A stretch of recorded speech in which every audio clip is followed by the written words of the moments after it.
Bonjour et bienvenue dans votre rendez-vous quotidien. Nous sommes le mardi 29 mai et on va passer 30 minutes ensemble pour évoquer l'actualité du secteur. J'ai la chance et le plaisir de partager ce plateau avec Sandrine. Salut. Salut, plaisir partagé. Et avec toi, on va être un peu en vacances et on va parler plus précisément de cartes postales avec la question du jour. Tout à fait. Ça approche. Toi, tu as des projets pour les vacances ? Écoute, je vais essayer de m'organiser ça. C'est pas encore tout à fait clair, mais j'aimerais bien pouvoir partir. Ouais. Bon, en tout cas, tu as intérêt à nous envoyer des cartes postales à toute l'équipe. Hein. Eh bien, sache que je l'ai déjà fait et que j'y manquerai pas. Ok, donc tu as demandé à nos internautes s'ils envoyaient encore des cartes postales et on verra leur réponse tout à l'heure. Avec plaisir.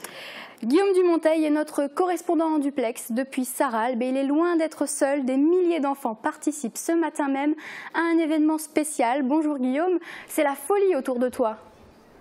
Et oui Margot, c'est un peu la folie ce matin à Sarralbe. 4000 enfants participent à l'événement Go Run for Fun, organisé par INEOS en partenariat avec l'Éducation nationale et la municipalité.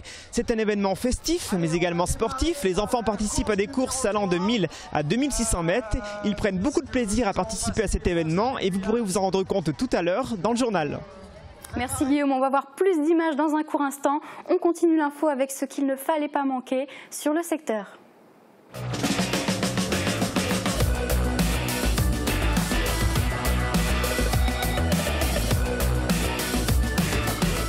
L'Aglo booste le très haut débit.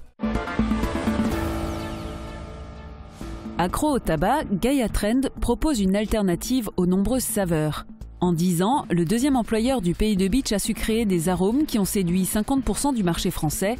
La capacité de production atteint 250 flacons par jour. Le succès de l'entreprise familiale repose sur deux valeurs fondamentales, le respect de la santé et le respect de la nature.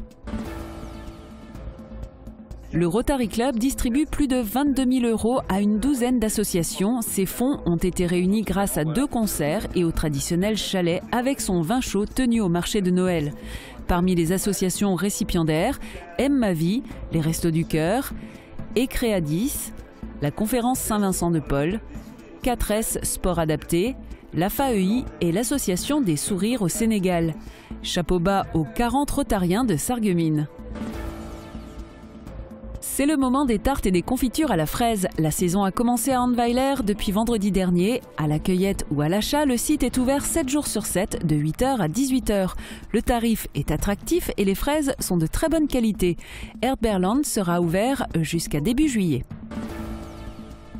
Et de 16, le port de Plaisance de Sarreguemines garde son pavillon bleu, une distinction chaque année plus difficile à avoir qui récompense l'engagement de la municipalité et des membres de l'association Lorraine.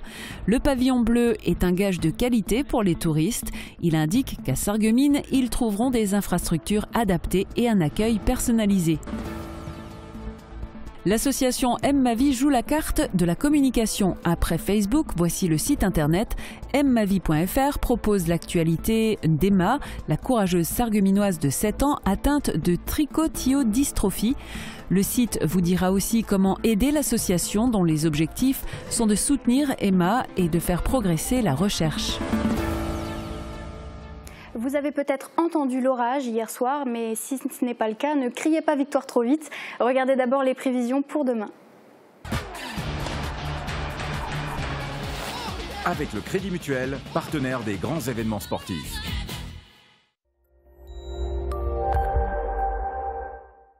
La journée de demain va débuter sous un ciel encore bien dégagé, mais qui va devenir plus chaotique dans l'après-midi. Les nuages deviennent plus menaçants et occasionnent des averses pouvant prendre un caractère orageux. Le mercure s'oriente à la hausse et atteint des valeurs maximales comprises entre 23 et 26 degrés. Demain, nous sommes le mercredi 30 mai, nous fêtons les Ferdinand. Le soleil nous accompagnera de 5h32 à 21h26. Je vous retrouve dans un instant pour la suite de l'émission.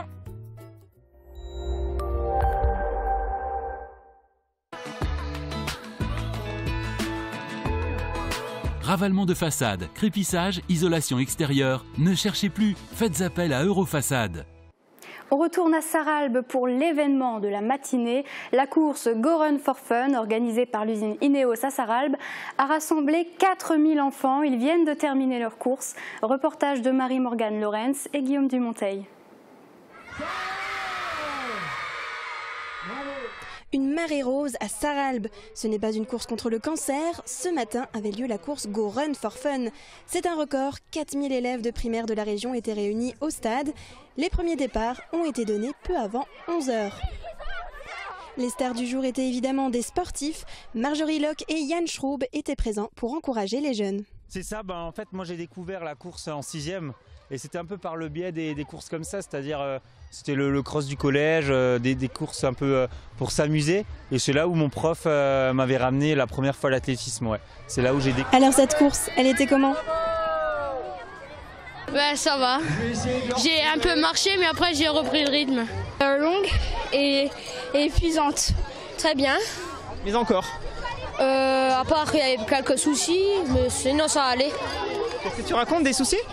Il y en a, ils nous ont mouillés, ça fait rien, ça rafraîchit un peu. Plus que l'aspect festif, cette course est aussi organisée pour lutter contre l'obésité et pousser les jeunes à lâcher les appareils électroniques.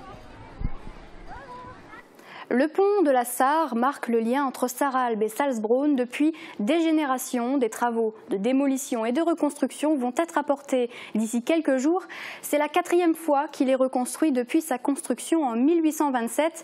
Hier, une réunion publique était organisée à la salle socio-culturelle de Sarralbe. Uranie Tozic y était. Regardez.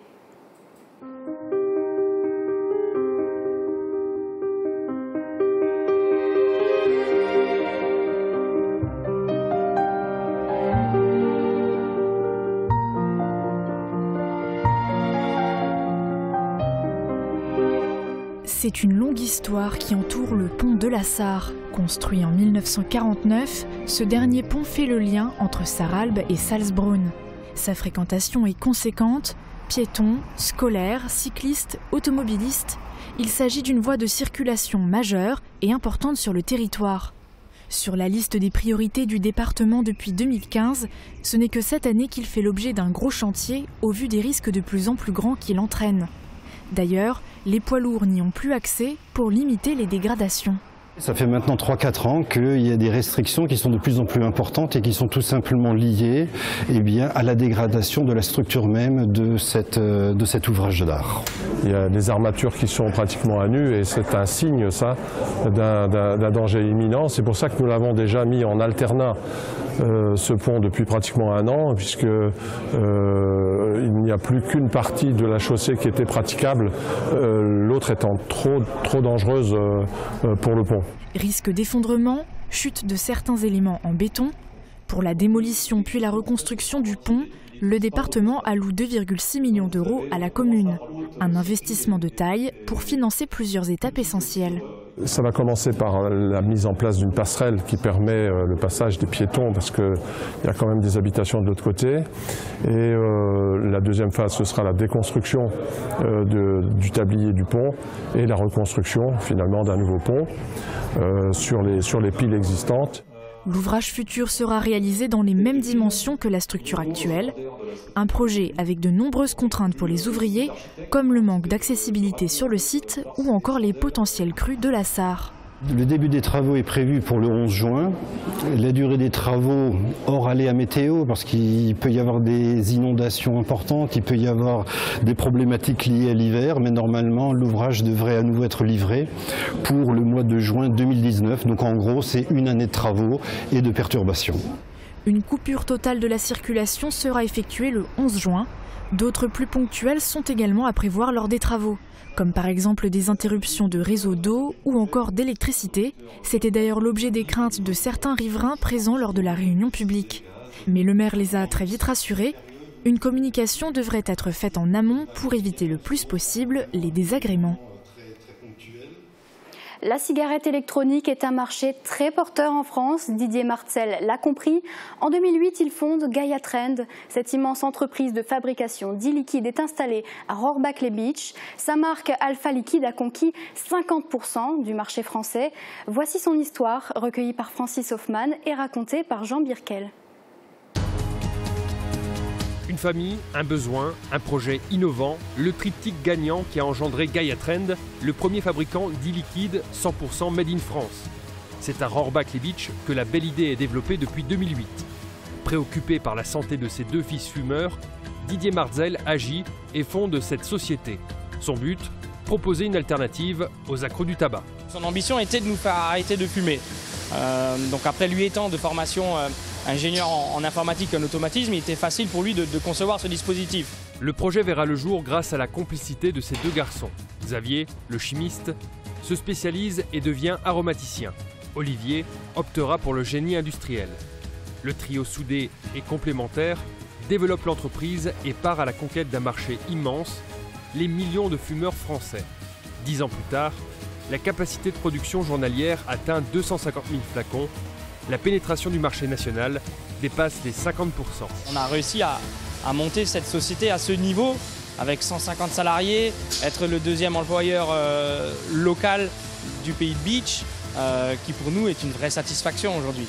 Gaia Trend s'étend sur 7000 m² de locaux équipés à la pointe de la technologie. En 2016 et 2017, l'entreprise a investi 1 million d'euros, dont une grande partie pour l'automatisation. L'objectif est de mieux maîtriser l'ensemble de la chaîne de production et de répondre à la demande grandissante des clients. Le marché de la cigarette électronique étant un marché en croissance, et il a fallu pouvoir répondre vraiment de manière très rapide aux besoins des boutiques et des consommateurs. Donc au final, il fallait investir dans des chaînes de plus haute cadence pour pouvoir répondre à cette demande, tout en gardant le facteur humain, parce qu'aujourd'hui les opératrices n'ont pas été supprimées, mais en revanche, sur ces machines qui sont plus automatiques, font un travail qui est beaucoup plus intéressant, parce qu'elles peuvent se concentrer sur la qualité finale du produit et ainsi garantir une sécurité maximale aux consommateurs. Chez Gaia Trend, investissement et développement vont de pair avec l'embauche. En 2017, on compte 24 nouveaux CDI, notamment en laboratoire. Le labo des mélanges est une salle stratégique. Ici, une centaine de saveurs différentes sont préparées avant d'alimenter les chaînes de conditionnement. Dans ces locaux, l'hygiène et la sécurité sont poussées au paroxysme. Pour répondre aux normes de qualité de type ISO 9001, la visite des lieux ne peut se faire qu'avec une charlotte, des lunettes, une blouse et des surchaussures. Passé la partie industrielle, on entre dans une salle étonnante où trône l'orgue de l'aromaticien. On touche à l'art des arômes et des senteurs. C'est ici qu'est menée la recherche et le développement de nouveaux liquides grâce à l'alchimie des molécules. Il y a déjà eu un très gros travail de recherche en fait, au sein du laboratoire aromatique. Il a fallu recatégoriser l'ensemble des molécules. Quand on sait qu'on en a 2500 à 3000, c'est vraiment un travail de fourmi. Mais c'est ce qui nous a permis d'avoir des bases quand même très solides, d'acquérir énormément de savoir, d'expérience. On est capable aujourd'hui d'assembler de plus en plus des arômes proches de la réalité.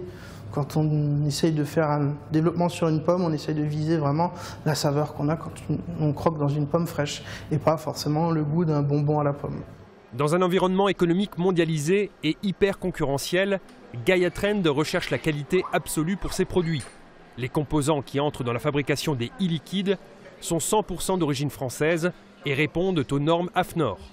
L'entreprise familiale revendique deux valeurs fondamentales, le respect de la santé et le respect de la nature. On connaît la composition des liquides. Dans la cigarette de tabac, il y a 3 à 4 000 molécules différentes.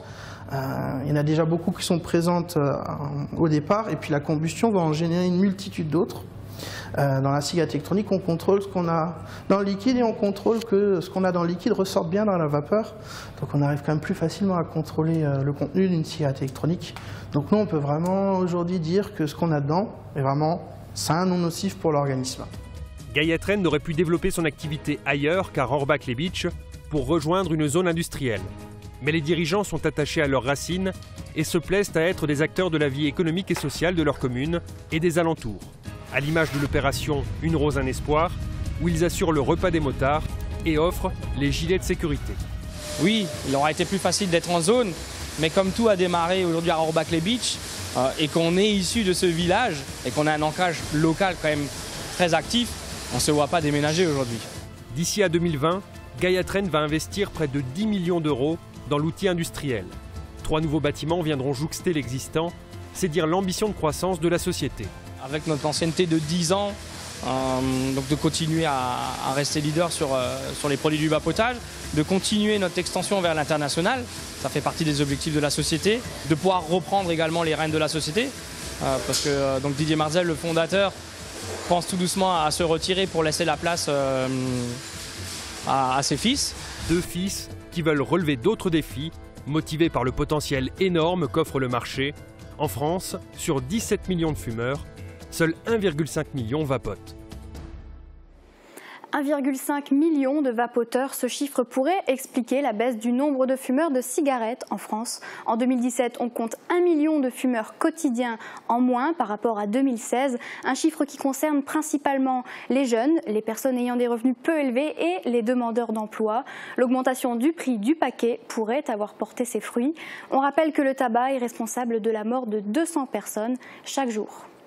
Pas de performance mondiale cette année, mais tout de même du très beau spectacle au meeting d'athlétisme de Forbach et un nouveau record du stade aux 100 mètres masculin. Retour sur les images de la 28e édition, un reportage signé Julia Bitran et Grégory Sebag. Et c'est parti, on nous entend, tribune principale pour la finale du sommet. Forbach, c'est le 6e meeting de France par les performances qui y sont réalisées. Et il fait partie des 100 meilleurs meetings au monde.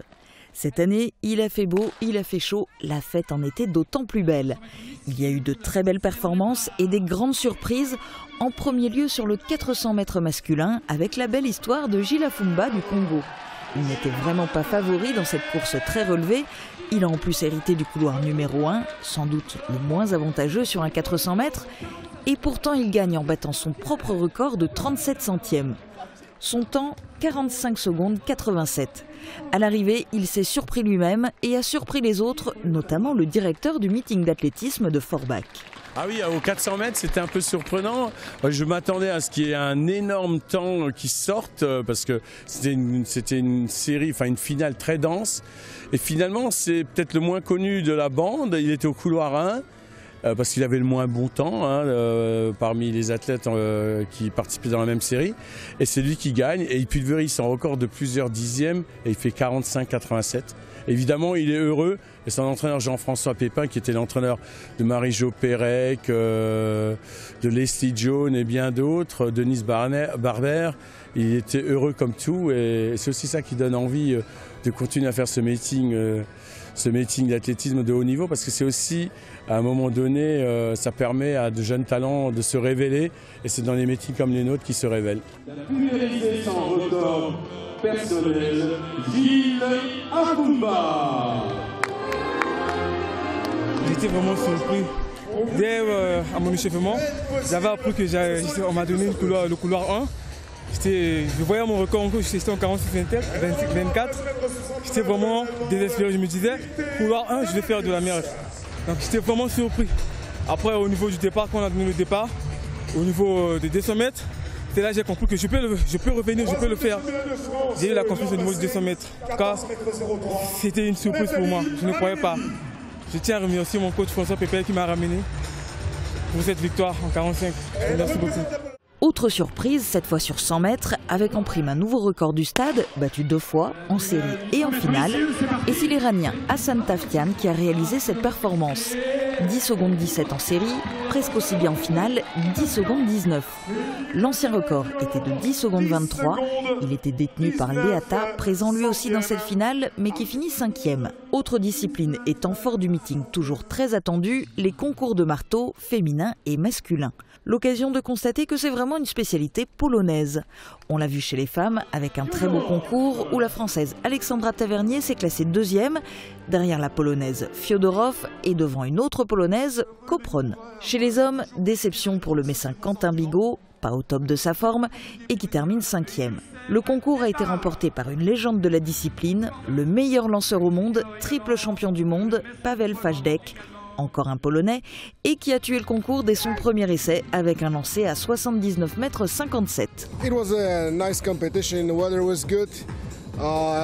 C'était une belle compétition, le temps était très bon, il y avait beaucoup de public pour être avec nous et nous supporter. Mon résultat n'est pas le meilleur, mais j'ai couru hier en Allemagne, c'est beaucoup de trajets et je n'ai pas bien dormi cette nuit, donc je n'avais pas beaucoup d'énergie. Mais j'ai fait presque 80 mètres quand même. Mon objectif c'était 78 mètres, donc c'est pas si mal. Je reviendrai à 100% parce que le record du meeting est à 80 mètres 50 et je pense que je peux le battre. Peut-être l'année prochaine, mais je ne peux pas faire 2 compétitions en un week-end. C'était trop dur, mais peut-être que l'année prochaine je reviendrai et je battrai ce record. Les courses de haies ont également fait partie des moments forts du meeting de Forbach. Des courses très denses et très spectaculaires avec la présence chez les hommes du Français Garfield Darien, 4e des derniers championnats du monde à Londres. Mais à Forbach, il a été battu par la révélation du meeting, le Saoudien Ahmad Al-Moualed, qui s'impose devant Darien en 13 secondes 47. Chez les femmes, les meilleures Françaises étaient là et surtout la meilleure Française du moment, Laura Valette. Malgré une course très moyenne en série, elle se reprend et s'impose en finale en 13 secondes 29. Ouais, il y a du doute, il y a forcément un petit peu de doute de toute façon dans le sport, mais après, moi j'aime bien justement quand je suis un peu en situation d'échec. J'arrive plutôt bien à rebondir et c'est ce qui s'est passé, donc ça va, c'est positif. C'est la première fois que je fais une meeting de Forbach et franchement il y avait vraiment une bonne ambiance, il y avait beaucoup de monde dans le public qui réagissait bien avec nous, donc franchement c'était vraiment une super ambiance. Ne bougez pas, on revient dans un instant. On parlera de voyage et de cartes postales avec Sandrine. À tout de suite.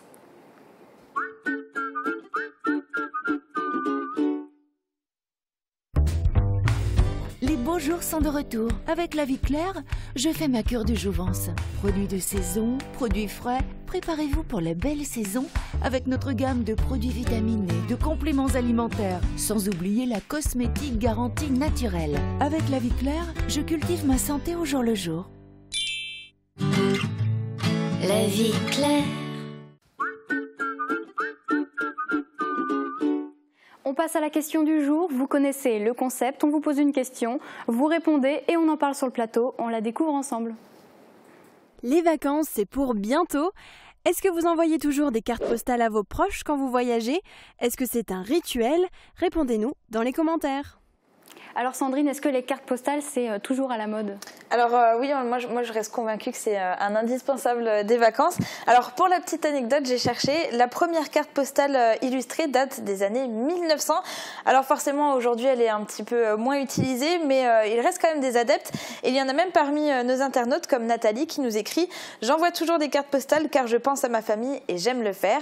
Amanda, elle, en envoie chaque année. Elle ajoute « Ceux qui les reçoivent sont toujours aussi contents et attendent même ma petite carte ». Pour Chantal aussi, elle nous dit chaque année, chaque séjour, la petite carte postale est envoyée à la famille.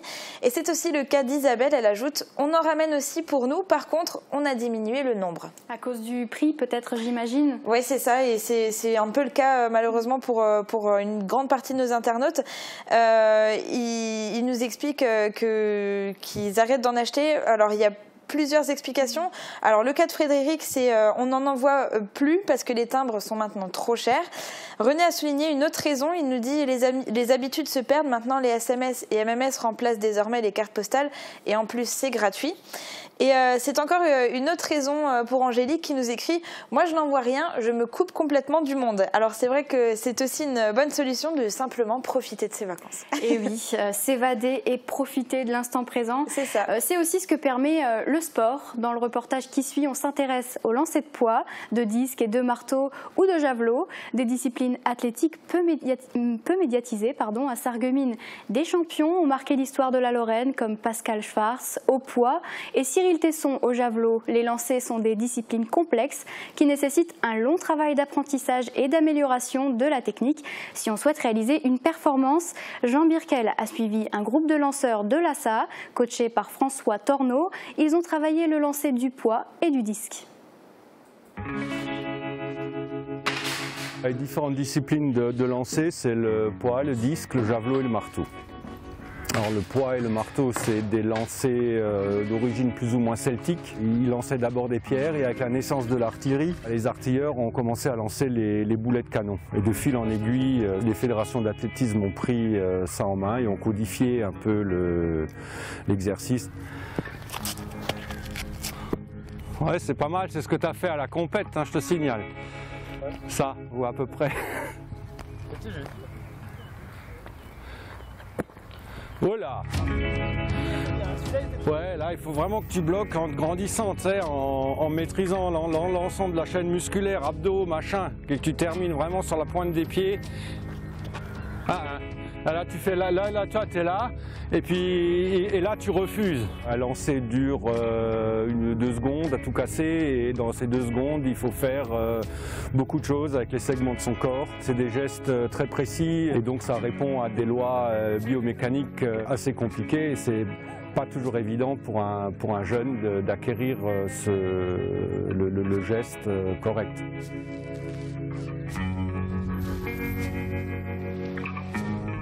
Là, on y va. Ouais.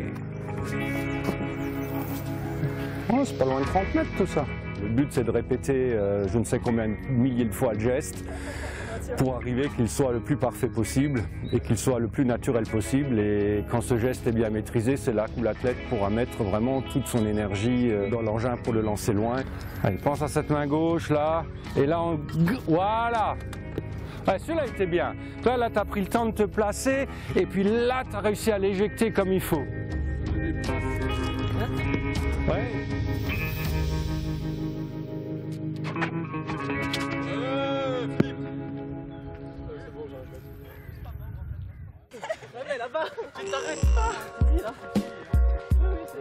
Entraînement type, on fait un petit échauffement.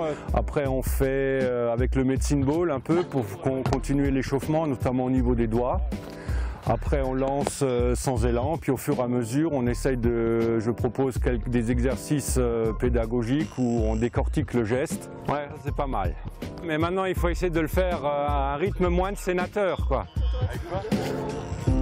Ouais. Ouais. C'est marrant, les côtés gauche qui se barrent. Le but du jeu, donc, c'est d'essayer de faire des mouvements sollicitant les mêmes groupes musculaires qu'il faut pour lancer. Et donc, en développant ces groupes musculaires, fatalement, on développe ou on vise pour viser à développer, d'améliorer les performances. 2, ok, c'est bon. 2 fois 90, ça fait 95 sur. Déjà plus ça. Allez. On voit avec les jambes. Oh, là, c'est moi qui travaille, nom de Dieu. T'étais présomptueuse, là, ma grande.